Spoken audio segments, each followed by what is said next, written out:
What's up, FLA Squad? I'm Anthony, and welcome to our channel, Life with Anthony. I hope you guys are doing well out there. Happy Friday to you guys. Before I get into this Q&A, I just want to announce to you guys that I ordered the orange t-shirts. I'm super excited. They should be here either late next week or early the following week. I will let you guys know when they arrive, so that if you are interested in having one of those t-shirts, I'll let you know when they become available. Okay.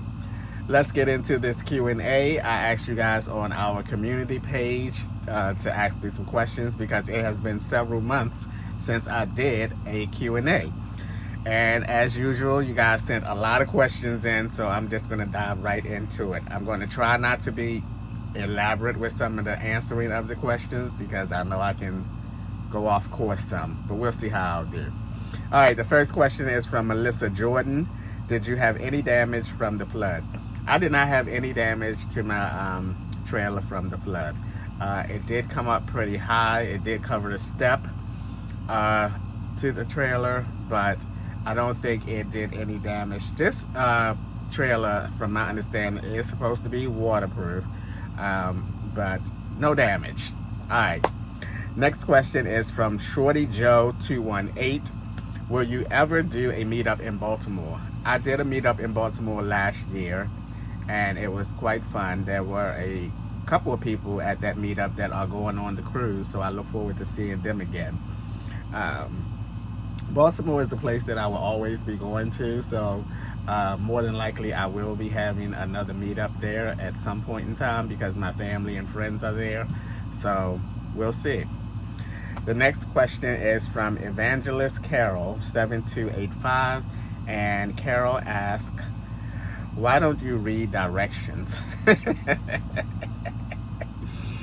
I'm stubborn in that way where I like to try to figure things out for myself. And yes, it can be frustrating, but at the same time, I feel like I'm learning things and learning how to do things.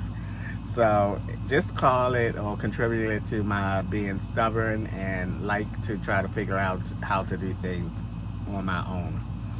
And then the second question Carol had was, why don't you ask for help when you don't know something? And that's, again, in line with my stubbornness to always try to figure it out myself.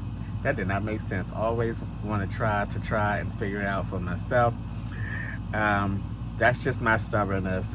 Eventually, if I absolutely cannot get it, I will either take to YouTube or I will ask somebody. It's not like people are just like walking around and I can say, hey, could you give me a hand here? You know, but call it my stubbornness. All right, the next question is from Joanne Johnson 8334. Are you ever lonely? I am never lonely. Never lonely, because I am a very introverted person. In spite of what you might see here, my personality shines when I make videos and I get to, you know, be my natural funny self, my natural humorous self. But I am, for the most part, a very introverted person, and I enjoy me time and being by myself. I will say that I get restless and bored sometimes if I'm at one place for a long period of time. But lonely, I never get lonely. And another question that Joanne had was, have you thought about buying property to live on? Renting, leasing costs the same in the long run. I disagree with that. I don't think that the way that I live my lifestyle on campgrounds are equivalent to leasing an apartment or a home. I don't think so at all. When you look at, I am paying $3,500 a year to have this permanent site here at this campground.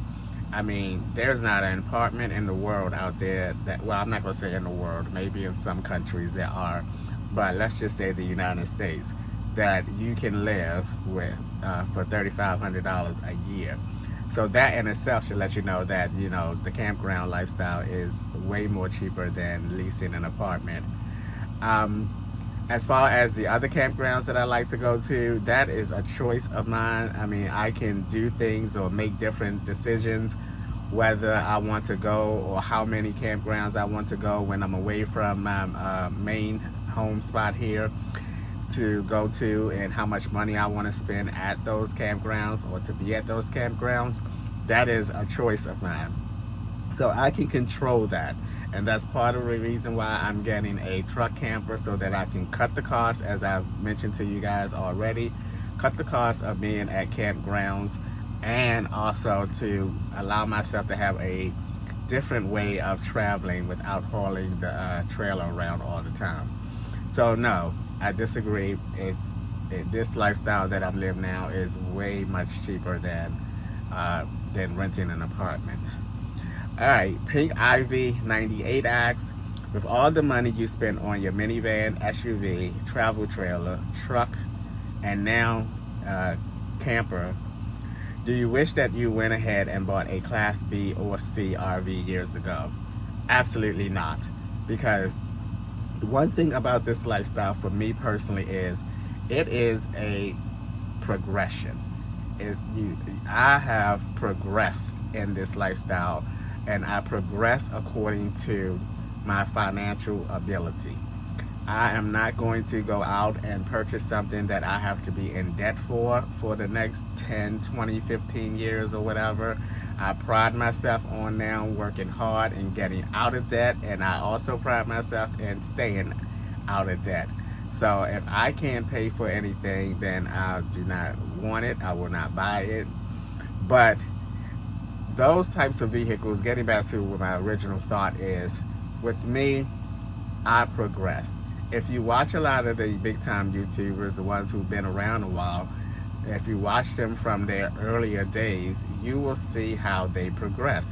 They may have started out in this, and then they progressed to that, and progressed to this, progressed to that, and now a lot of the big time van lifers who once was van lifers are now into building their homes and that kind of stuff.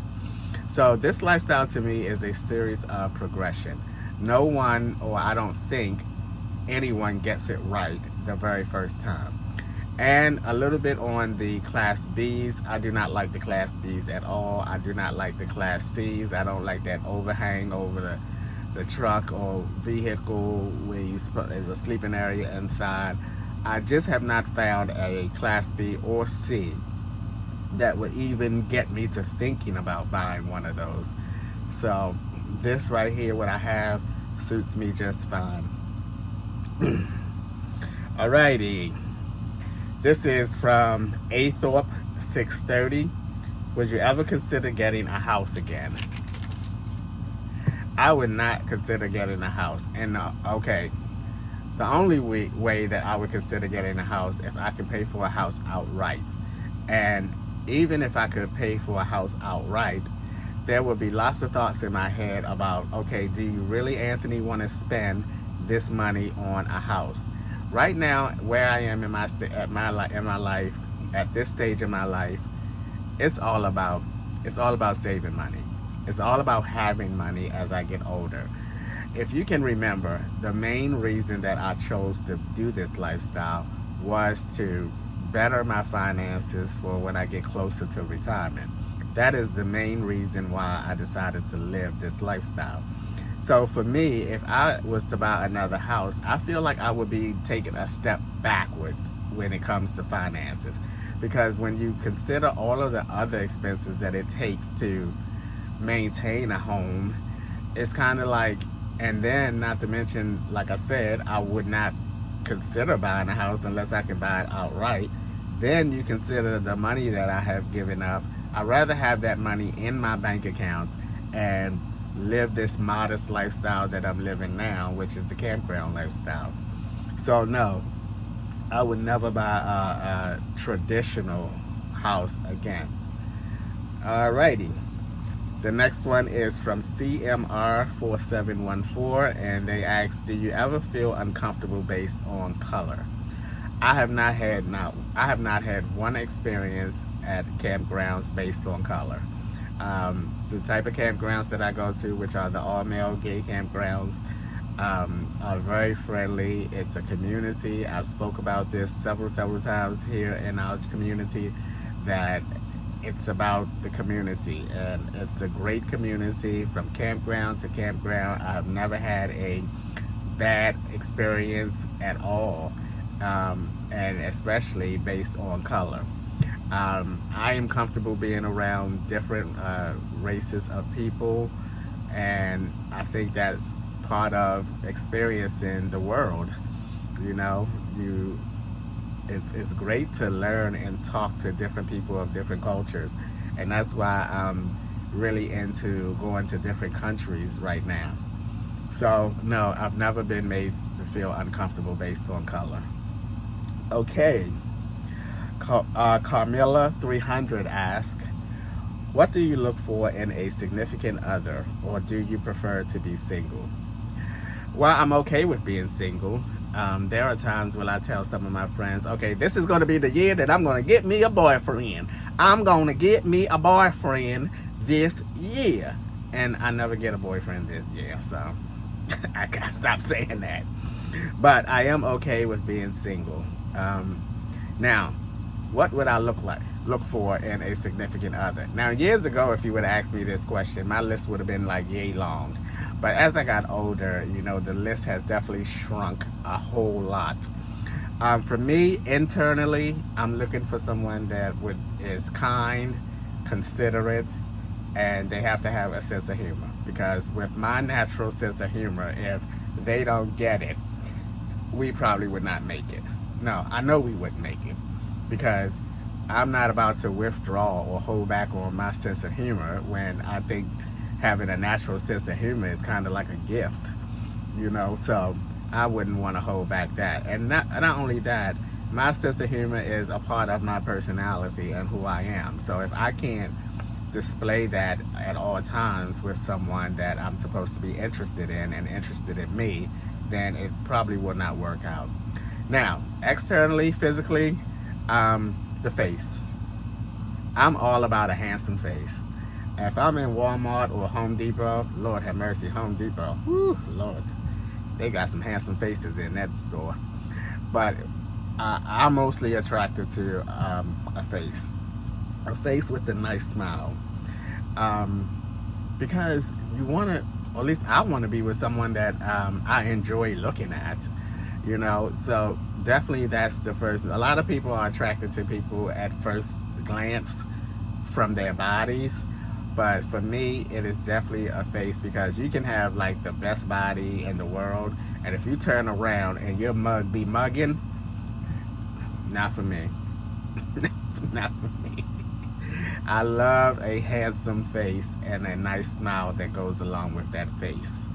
So yeah, have to be kind, have to be considerate, have to have a sense of humor, and the last thing I want to add to that list is you have to be easygoing, because I am pretty much a cool, calm, collective type of guy. I'm real mellow, but I can get loud with laughing and everything when I'm comfortable around someone. But that, again, goes back to my humorous side. Okay, K-Lady T asks, how do you find permanent RV spots? I think when it comes to finding I found spots by going to campgrounds, specific campgrounds, all male campgrounds. And by going into these campgrounds and starting to frequent these campgrounds, I started learning what they are about. And I learned that, oh, they have permanent spots here where people can be here, whether it's a seasonal campground or an all-year campground. So it was just about me going and, you know, going to these specific campgrounds and learning what that campground lifestyle is all about, and then start inquiring and asking questions about it. Now, the closest thing that I can tell you is an RV park. And RV parks are everywhere. I mean, I can leave here and go to Walmart, which is like a 40-minute drive, and I probably will pass 2 RV parks. So it sounds like to me that you might want to look into RV parks as opposed to campgrounds, because I'm not sure. Don't quote me. I don't know, because I don't go to a lot of family orientated campgrounds, and I'm not sure, like KOAs, whether they have like permanent spots that you can have or not. But it sounds like to me that your best choice would be to look into RV parks as opposed to campgrounds. Now, if campgrounds is your thing and that's something that you are geared towards, then I would start looking into whatever states that you are interested or maybe interested in living in, and just check out some of the campgrounds, and or call there. I always think it's best to visit a campground, because you don't want to try to put your name on a list to become a perm person there and you don't like the place. So it goes back to me saying that, I've been to each of these campgrounds that I've gone to at least twice, so I kind of got a feeling of what each of them are like, and you might want to do the same when you looking for an RV park or campground. All right, Alice Briley 9843 asks, are you satisfied with your trailer? I feel like you have outgrown it. Will you upgrade? I am satisfied with my trailer. I think it's a natural thought process of wanting something or thinking about getting something different, something bigger, something quote unquote better.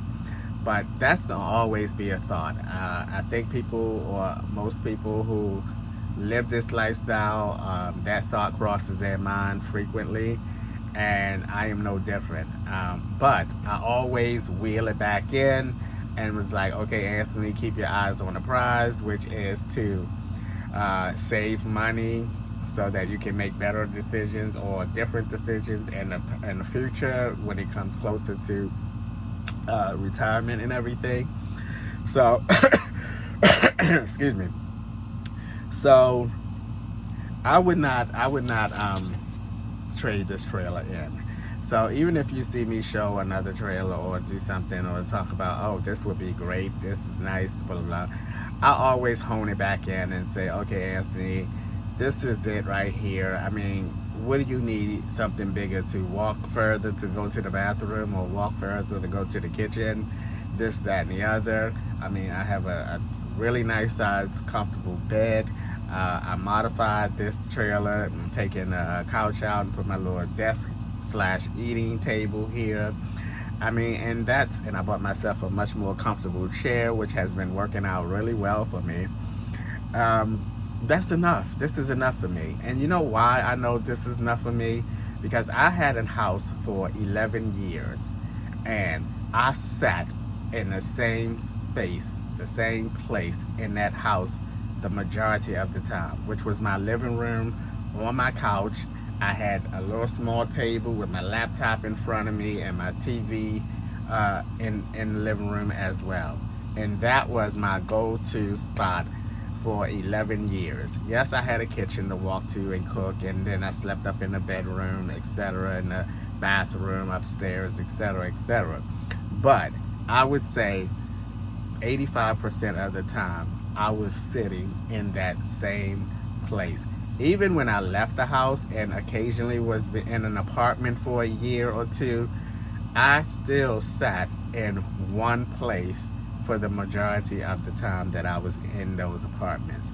So that tells me that I don't need a bigger space. And that's why I honestly believe that whenever I'm thinking about getting something different or see something that's for sale here, I always hone it back in and say, Anthony, what are you going to buy something bigger for? So you can still sit in the same spot and have all that extra space that you're not utilizing.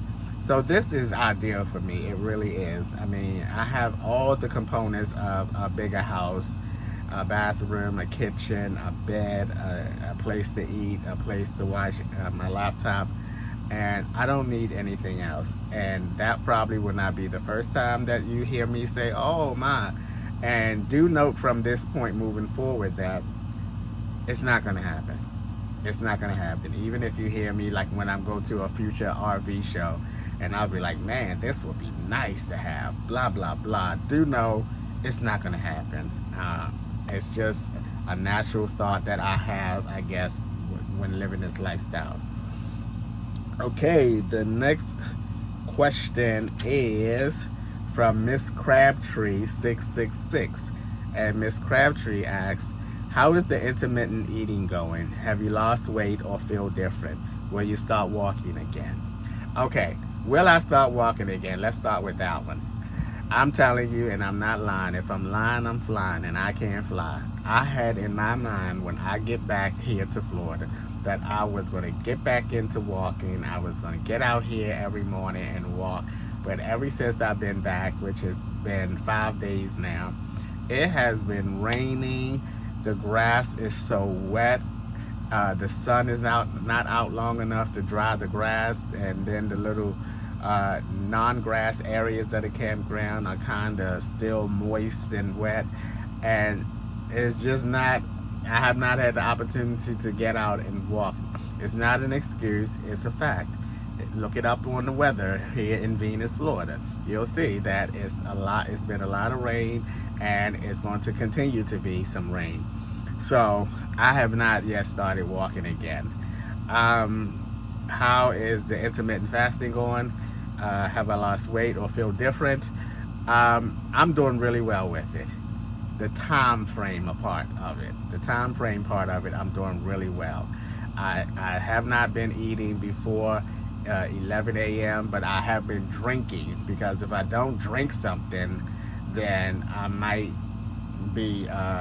start eating something before 11. So I make sure that I get up and I fill my little red flask up that you see behind me, and I just start drinking. And then when 11 o'clock comes around, that's when I will eat something like I did today. But the problem that I need to, or I'm not going to say a problem, what I need to work on more is what I eat in that 8-hour time frame. I'm pretty good now at not eating before 11 and not eating after 7 p.m. But it's that 8 hours in between that I have to work on better of what I eat in that 8 hours. So it's kind of like a half and half. I'm getting there, but once I start eating differently or eating a little better, because when you think of an 8-hour time frame, for me, that's only eating twice a day. So it's kind of like, and I'm a snack person. Oh my gosh. Wait till y'all see my last little food stop. I mean, I bought like 4 snacks. 4 snacks. I'm a snack. I bought some pork rinds. I bought some hot fries. Some little Dunkin' sticks. I mean, it's a mess. I'm a snacker. Okay, so the time part of it, I'm doing really great with. I gotta do better with what I eat in those 8 hours. Okay, user ending in FY8P asks, do you have children? Are you the only child? I do not have any children, nor have I ever desired to have any children or be a father. I am not the only child. I have 3 brothers and 3 sisters. Half of my brothers and sisters are on the Eastern Shore between Cambridge, Maryland and Salisbury, Maryland. All right, Almeda _grandbaby asks, since you canceled the China trip, will you be going to another country? Well, you know my birthday is coming up in January, and I think the past 2 years I went out of the country for my birthday, or at least this year I did. I don't know if last year I went out of the country for my birthday, so let me not even make that up. But I know I went to Dubai in January for my birthday. I'm kind of torn between whether I want to go out of the country. I do really want to go to Vegas again. It's been several years since I've been to Vegas. I love Vegas. I love going to the shows. I love finding something to eat. But at the same time, I really want to go to the Tampa RV show again, because that's in January too. January, I think, starting January the 18th through the 21st or something like that. And my birthday is January the 13th. So, excuse me, I could possibly go somewhere and then come back and still, if I go to Vegas. But if I go out of the country, it's going to be, I probably end up missing the Tampa RV show. So, I don't know. My mind is leaning towards me going to Vegas for 3 or 4 days and then get back here to be able to go to the Tampa RV show. But we shall see. But you guys know my biggest trip next year is going to be Italy. My middle sister is retiring next year, and she and her husband decided that they're going to celebrate, as well as my niece. My niece's 50th birthday will be next year as well. And they have combined it together so that they're going to Italy and do a 7-day cruise out of Italy. And they're inviting family and friends to join them. Of course, you guys know I'm going to be there. So, and I also plan on, they're going to go be there a day before the cruise. I've never been to Italy before, so I plan on being there at least maybe 3 or 4 days before the cruise take off, and then maybe a day afterwards so that I can just kick back before I start making my way back to the States. So that's my biggest trip next year. Also, Cassie and I have been talking about the next FOA cruise. I am going to do another cruise next year.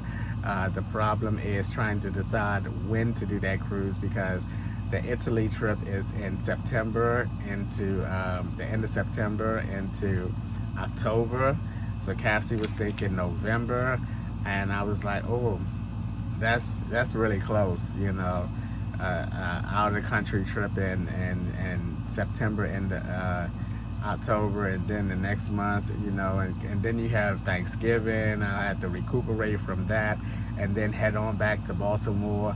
That might be too much, and I've learned from this year from cramming so much. That's why it was a relief for me in a way to not be going to China, because the schedule was so tight, and I don't want to make that mistake again next year. So I'm not sure, and I like to give people a year, you know, to prepare going on another cruise, but it cannot be at the end of the year. It cannot be at the end of the year.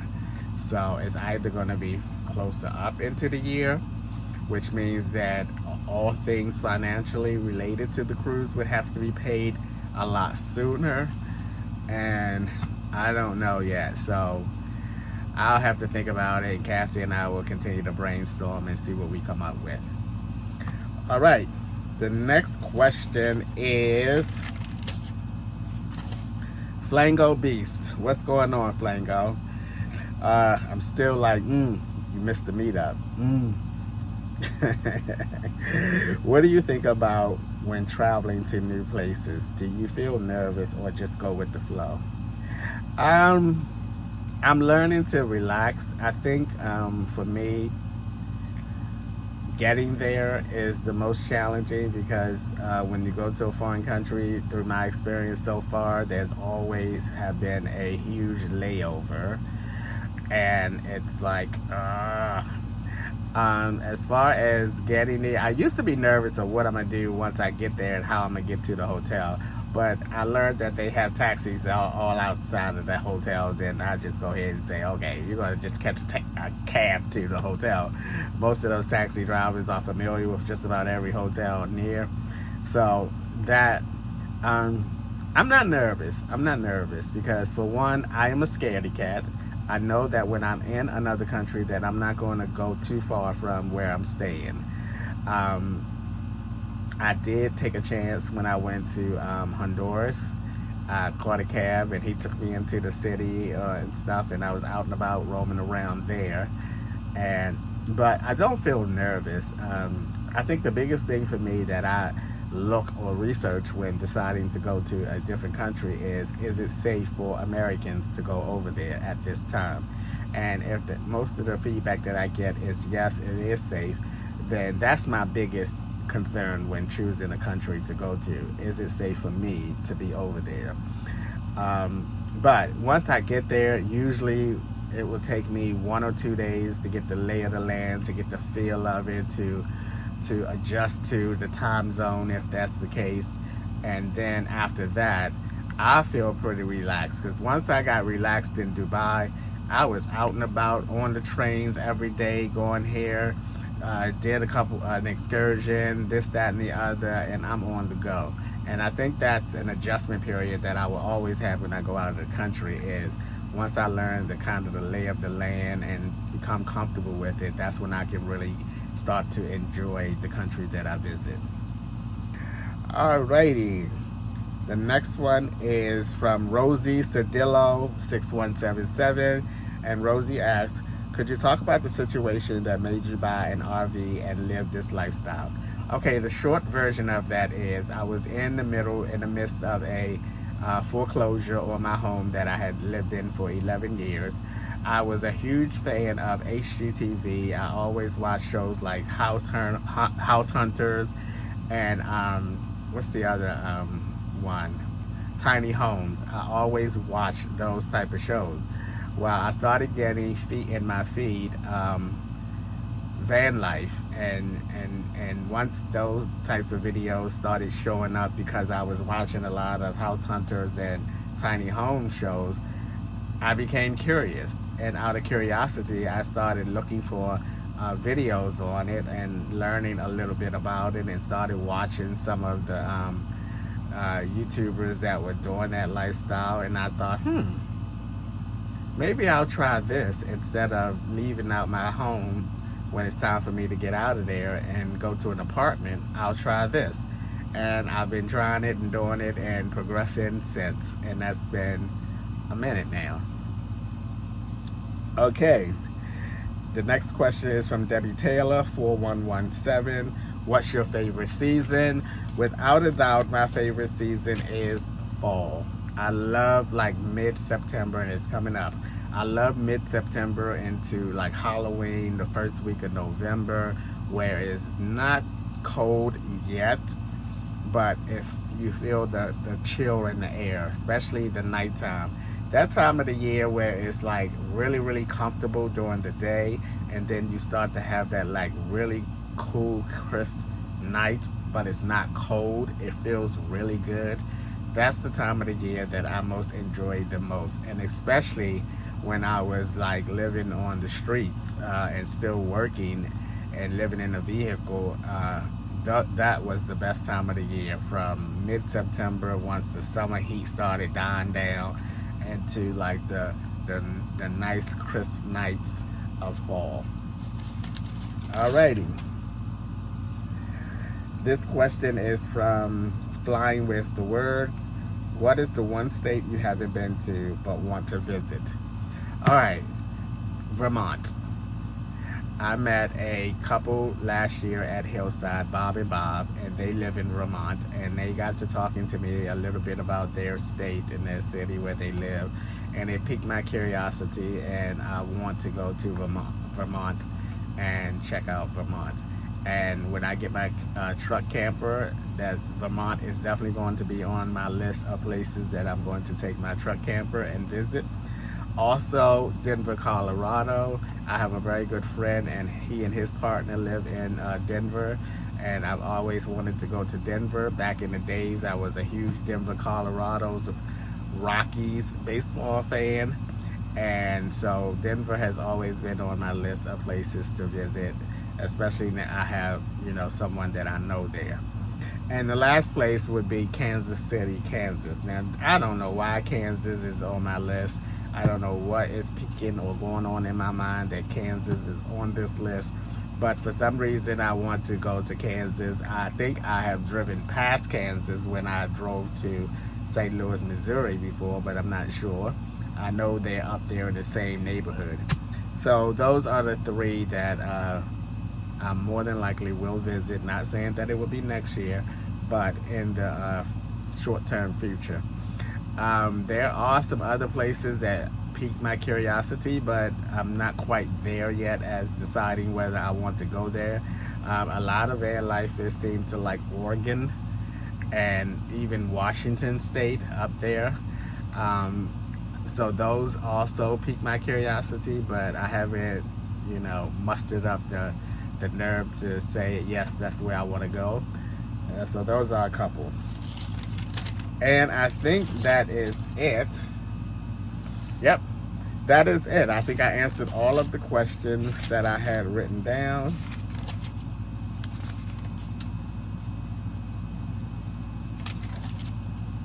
Yep, that is it. Alright guys, that is going to be a wrap for today's video. As always, thanks for taking a few minutes out of your day to watch my videos. I appreciate you guys, you know that. And I will see you guys the next time.